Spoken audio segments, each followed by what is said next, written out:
100 रोटी वाला ससुराल। सुनो जी, मुझे तो शीतल की बड़ी फिक्र रहती है। उसका ध्यान तो बस घर के बाहर दोस्तों के साथ घूमने फिरने में ही रहता है।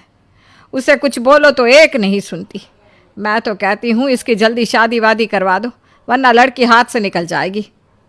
तुमसे ज़्यादा चिंता है मुझे शीतल की शादी की। कल ही वो रामपुर वाले मौसा जी को फ़ोन भी किया था। बता रहे थे एक लड़का है नज़र में, उनका अपना घर है और लड़का भी अच्छा है। अरे तो फिर बस बात चलाओ ना, एक बार देखे तो सही लड़का और घर बार कैसा है। कौन से लड़की की बात चल रही है यहाँ? तुम्हारी शादी की बात चल रही है बेटी। अब तुम्हारी शादी की उम्र हो रही है तो लड़का तो देखना पड़ेगा ना। उफ़ो, मुझे अभी नहीं करनी शादी वादी। ये तो मेरे खेलने कूदने के दिन है।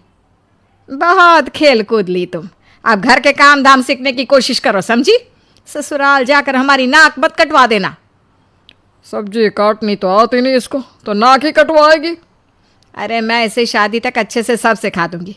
आप तो बस उस लड़के से इसकी शादी की बात चलवाओ। कुछ दिनों बाद कुणाल और उसकी माँ शीतल को देखने घर आते हैं। कुणाल दिखने में बड़ा ही स्मार्ट होता है, शीतल तो उसे देखती ही रह जाती है। देखो जी, हमारी कोई डिमांड तो है नहीं, बस हम चाहते हैं कि लड़की घरेलू हो, घर के सारे कामकाज संभाल ले। अब आपके परिवार में तो बस 3 ही लोग हैं, पर हमारा तो खूब भरा पूरा परिवार है। बाकी हमें लड़की के घूमने फिरने दोस्तों से मिलने से कोई दिक्कत नहीं है। घर का काम करने के बाद जो चाहे सो करे। अरे वाह, ये तो इतने बढ़िया लोग हैं। लड़का भी इतना स्मार्ट है और ऊपर से इन्हें मेरे घूमने फिरने से भी कोई दिक्कत नहीं है। हे भगवान, तूने तो बिना मांगे ही मुझे सब दे दिया। बताओ जी, और क्या चाहिए हमें? हमारी तरफ से तो रिश्ता पक्का है जी। बस फिर तो हंसी खुशी शीतल और कुणाल की शादी हो जाती है। शीतल मन ही मन बड़ी खुश होती है और उसी खुशी के साथ वो अपने ससुराल में कदम रखती है।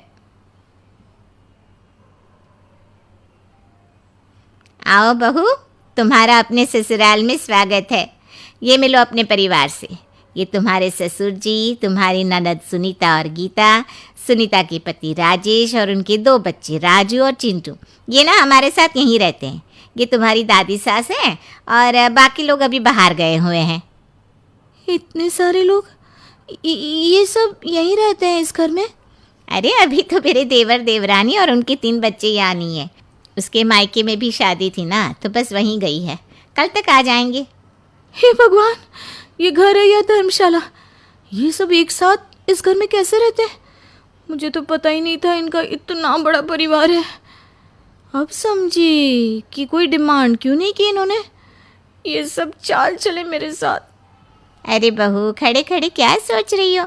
चलो अपने कमरे में जाकर आराम करो। जी माँ जी। अगले दिन शीतल का ससुराल में पहला दिन होता है। शीतल रसोई में जाकर सबके लिए खीर बनाने लगती है। तभी उसकी ननद सुनीता आती है।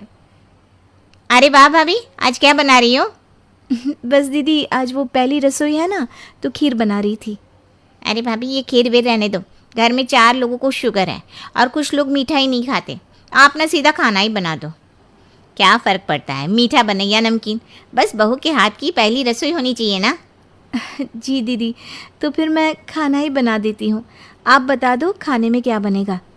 बस सिंपल सी कोई सब्जी बना दो, जैसे आलू गोभी या आलू मटर, और उसके साथ रोटियां सेक दो।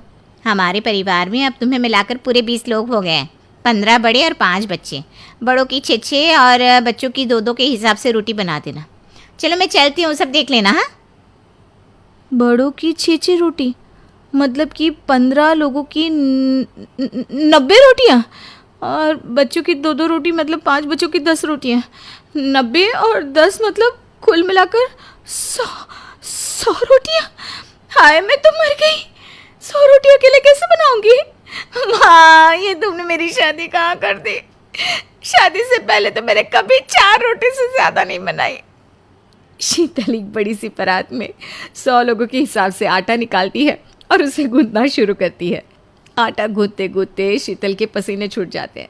उसके बाद बारी आती है रोटी बनाने की। शीतल एक एक करके रोटी बनाना शुरू करती है और 10 रोटी बनाते ही अपनी कमर पकड़ लेती है। हाय, मैं मर गई। मेरी कमर टूट गई खड़े खड़े, और ऊपर से इतनी गर्मी। मैं 100 रोटियाँ कैसे बनाऊंगी? अरे भाभी, सब बाहर रोटियों का इंतजार कर रहे हैं। ज़रा जल्दी जल्दी रोटी सेक दो। सब